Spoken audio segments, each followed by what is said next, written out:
2번 쓰러지고도 금메달을 딴 17소녀. 여러분, 이 말이 믿어지시나요? 보통 올림픽에서 한 번만 실수해도 메달권에서 멀어지는 게 일반적입니다. 그런데 2026년 2월 13일 이탈리아 리비뇨 스노파크에서는 스포츠 역사를 다시 쓰는 놀라운 일이 벌어졌습니다. 1차 시도에서 머리부터 거꾸로 떨어졌고 2차 시도마저 실패했습니다. 전광판에는 DNS, 즉 기권을 뜻하는 글자가 떴습니다. 그 순간 누구도 이 소녀가 금메달을 딸 거라고 생각하지 못했습니다. 그런데 3차 시도에서 무슨 일이 일어났을까요? 90.25점. 11위에서 1위로의 수직 상승. 대한민국 설상 종목 사상 최초의 올림픽 금메달. 바로 최가운 선수의 이야기입니다. 여러분은 궁금하지 않으신가요? 도대체 이 17살 고등학생의 머릿속에는 무엇이 들어있길래 2번이나 쓰러진 상황에서 포기하지 않고 역전극을 만들어낼 수 있었을까요? 오늘 우리는 금메달보다 더 값진 것, 바로 한계를 부수는 마인드셋에 대해 이야기해보려고 합니다. 최가운 선수는 올림픽 직전 인터뷰에서 이런 말을 했습니다. 사실 타는 것보다 멘탈 관리가 더 중요한 것 같고 제일 어려운 것 같아요. 스노보드 하프파이프라는 종목 자체가 얼마나 위험한지 아시나요? 높이 22피트, 약 6.7m 높이의 거대한 파이프를 타고 올라가 공중에서 회전하는 겁니다. 한 번의 실수가 선수 생명을 위협할 수 있는 극한의 스포츠입니다. 그런 종목에서 기술보다 멘탈이 더 중요하다고 말하는 17살 소녀.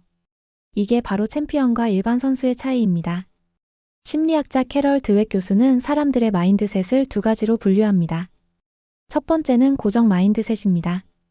나는 원래 이 정도야. 재능이 없어. 실패하면 끝이야. 이렇게 생각하는 사람들이죠.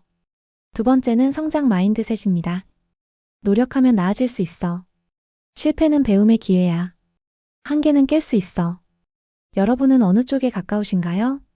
최가운 선수의 이야기를 들어보면 그녀가 어떤 마인드셋을 가졌는지 명확하게 알 수 있습니다. 2024년 1월 그녀에게 최악의 순간이 찾아왔습니다. 스위스 락스 월드컵 연습 중 허리 골절이라는 중상을 입었습니다. 수술을 받아야 했고 꿈꾸던 강원 동계 청소년 올림픽 출전이 무산됐습니다. 만 15세의 소녀에게 이보다 더 큰 좌절이 어디 있겠습니까? 선수 생명이 끝날 수도 있는 상황이었습니다. 그런데 여기서 놀라운 일이 벌어집니다. 1년 넘는 재활 끝에 복귀한 최가온은 다시 스위스 락스로 향합니다. 자신이 부상당했던 바로 그곳입니다. 그리고 그녀는 인터뷰에서 이렇게 말합니다. 사실 몸이 막 떨리고 그 파이프에 거부감이 들었어요. 부상을 당했을 때가 생각났거든요. 트라우마가 있었던 겁니다. 당연한 반응이죠. 심리학에서는 이를 외상 후 스트레스라고 부릅니다. 그런데 최가온은 어떻게 했을까요? 그냥 진짜 이를 꽉 물고 어차피 해야 할 기술이니까 그 기술을 또 해봤어요 라고 말했습니다. 놀랍지 않습니까? 자신을 다치게 한 바로 그 기술 캡텐 1080을 다시 시도한 겁니다. 이게 바로 회복탄력성 심리학 용어로 레질리언스입니다. 넘어져도 다시 일어서는 힘. 실패를 두려워하지 않고 정면으로 마주하는 용기. 이것이 바로 챔피언의 멘탈입니다. 그런데 여기서 한 가지 더 중요한 게 있습니다. 최가온은 자신의 멘탈 관리 방법에 대해 이렇게 말했습니다. 제가 허리를 다친 이후로 시합 때 막 다른 선수들하고 맨날 비교하면서 지내왔는데 이게 오히려 안 좋은 것 같아요. 요즘은 파이프와 나 자신 둘만의 싸움이라고 생각하면서 다른 선수들을 최대한 안 보려고 해요.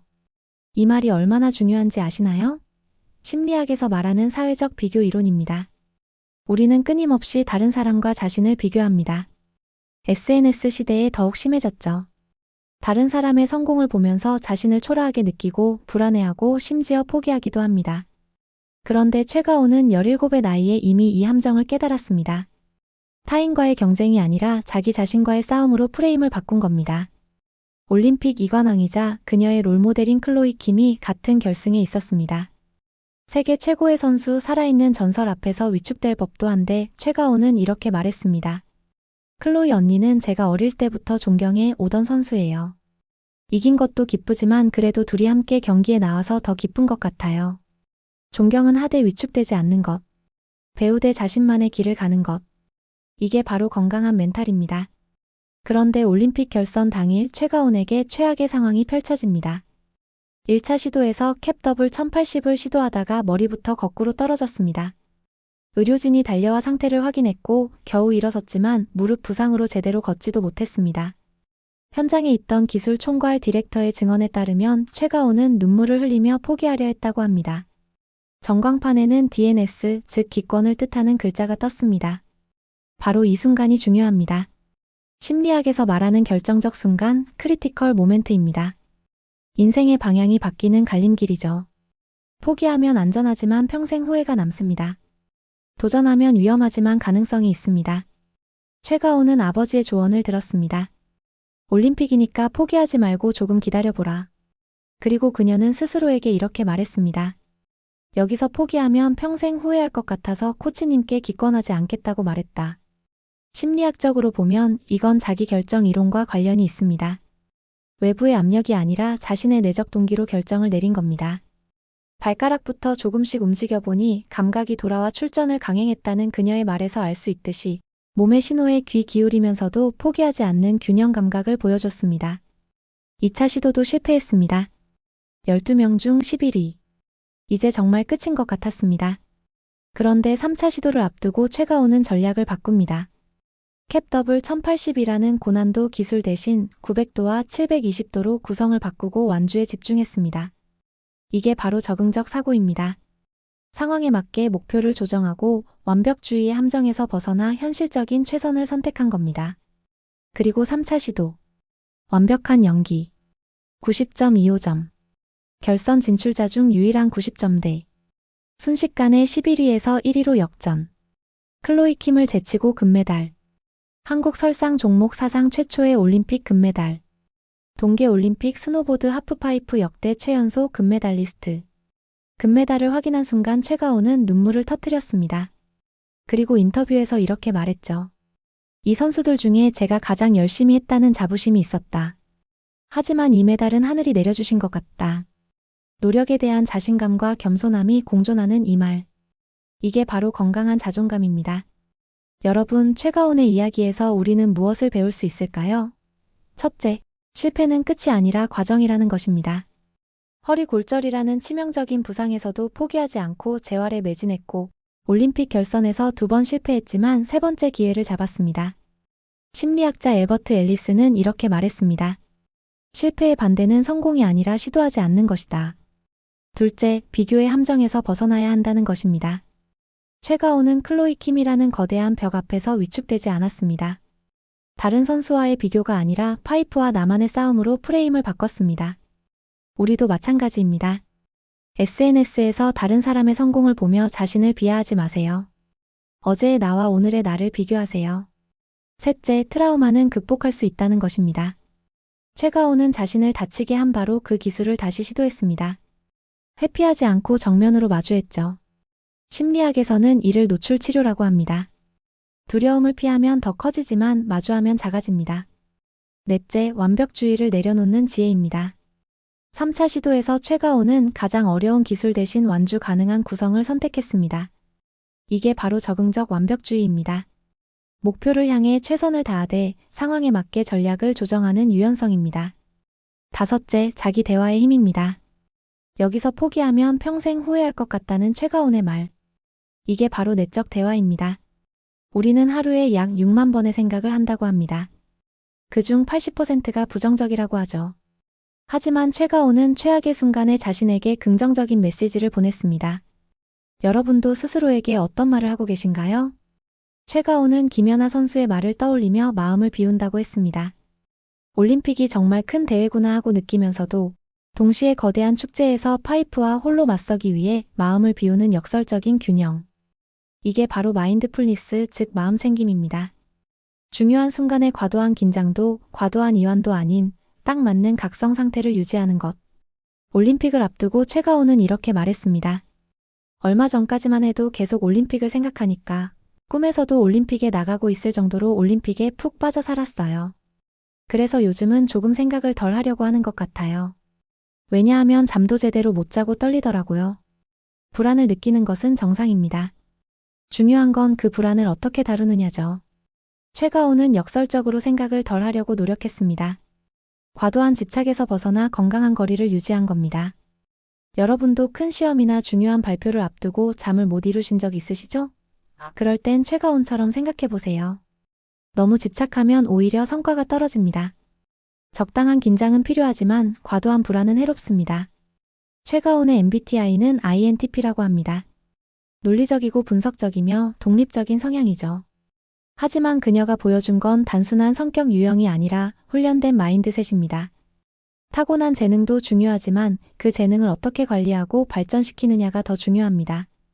롯데그룹이 2014년부터 약 300억 원 넘게 지원했고 신동빈 회장이 최가온의 수술비 7천만 원을 전액 지원했다는 이야기도 있습니다. 하지만 돈만으로는 챔피언을 만들 수 없습니다. 최가온의 부모님은 스노보드 애호가로 어린 시절부터 함께 보드를 탔다고 합니다. 2017년 SBS 순간포착 세상에 이런 일이에 스노보드 가족으로 출연했을 정도죠. 가족의 지지와 사랑, 이것이 진짜 자산입니다. 여러분, 한계는 정말 존재할까요? 최가온은 17세 3개월이라는 나이로 클로이 킴의 최연소 금메달 기록을 경신했습니다. 한국은 설상불모지라고 불렸습니다. 제대로 된 하프파이프 시설도 한국뿐이고 훈련은 거의 해외에서 해야 합니다. 이런 열악한 환경에서도 세계 정상에 올랐습니다. 한계는 우리가 만드는 것입니다. 심리학자 캐럴 드웩은 이렇게 말했습니다. 성장 마인드셋을 가진 사람은 노력을 통해 능력을 개발할 수 있다고 믿습니다. 고정 마인드셋을 가진 사람은 재능이 고정되어 있다고 믿죠. 최가온은 분명히 성장 마인드셋을 가진 선수입니다. 부상으로 1년을 날렸지만 그것을 핑계로 삼지 않았습니다. 오히려 더 강해졌습니다. 농구의 신 마이클 조던은 이렇게 말했습니다. 나는 경기에서 9,000번 이상 슛을 실패했고 거의 300번의 경기에서 졌다. 26번이나 결승골을 실패했다. 나는 인생에서 계속 실패했다. 그것이 내가 성공한 이유다. 최가온도 마찬가지입니다. 실패를 두려워하지 않고 실패에서 배우며 다시 일어섰습니다. 여러분도 지금 어떤 한계에 부딪혀 있나요? 공부, 직장, 인간관계, 건강. 어떤 분야든 최가온의 이야기는 우리에게 희망을 줍니다. 2번 넘어져도 3번째에 일어설 수 있다는 것. 트라우마를 극복할 수 있다는 것. 비교의 함정에서 벗어날 수 있다는 것. 그리고 무엇보다 마인드셋이 현실을 바꿀 수 있다는 것. 최가온은 귀국 후 TVN 유퀴즈 온 더 블럭에 출연할 예정이라고 합니다. 금메달을 딴 후 기자회견에서 한국에 빨리 돌아가 할머니가 해주시는 집밥을 먹고 싶다고 말하고 친구들과 파자마 파티를 하기로 했다는 소박한 계획을 밝혔습니다. 세계 최고가 되었지만 여전히 17살 소녀입니다. 이 겸손함과 순수함이 그녀를 더욱 빛나게 합니다. 금메달을 목에 건 최가온은 이렇게 말했습니다. 한국은 스노보드를 좀 잘 몰라서 항상 속상해하기도 했는데 이번에 금메달을 따면서 한국에 알릴 수 있어서 그리고 한국도 스노보드에 대해서 잘 알게 될 것 같아서 정말 기쁜 것 같아요. 자신의 성취를 넘어 종목 전체를 생각하는 마음. 이것이 진정한 챔피언의 모습입니다. 여러분, 오늘 우리가 배운 건 단순히 한 선수의 성공 스토리가 아닙니다. 우리 모두가 적용할 수 있는 멘탈 관리 방법입니다. 실패를 두려워하지 마세요. 트라우마에 맞서세요. 타인과의 비교에서 벗어나세요. 완벽주의를 내려놓으세요. 그리고 자신에게 긍정적인 메시지를 보내세요. 최가온은 설원의 작가라고 불립니다. 마지막 장면에서 결말을 바꿔놓는 선수니까요. 여러분도 자신의 인생 이야기를 쓰고 있습니다. 중간에 어떤 실패가 있더라도 마지막 장면은 여러분이 쓸 수 있습니다. 포기하지 마세요. 한계를 부수세요. 17세의 세계 정상에 선 최가온. 그녀의 여정은 이제 시작입니다. 그리고 여러분의 여정도 계속됩니다. 넘어져도 괜찮습니다. 중요한 건 다시 일어서는 겁니다. 최가온이 그랬던 것처럼. 오늘 영상이 도움이 되셨다면 좋아요 버튼 꾹 눌러주시고요. 구독과 알림 설정으로 앞으로도 좋은 심리학 콘텐츠 함께해요. 여러분의 성장을 응원합니다. 여러분도 충분히 할 수 있습니다. 최가온처럼 한계를 부수세요. 지금까지 마인드 아카이브였습니다. 시청해주셔서 감사합니다.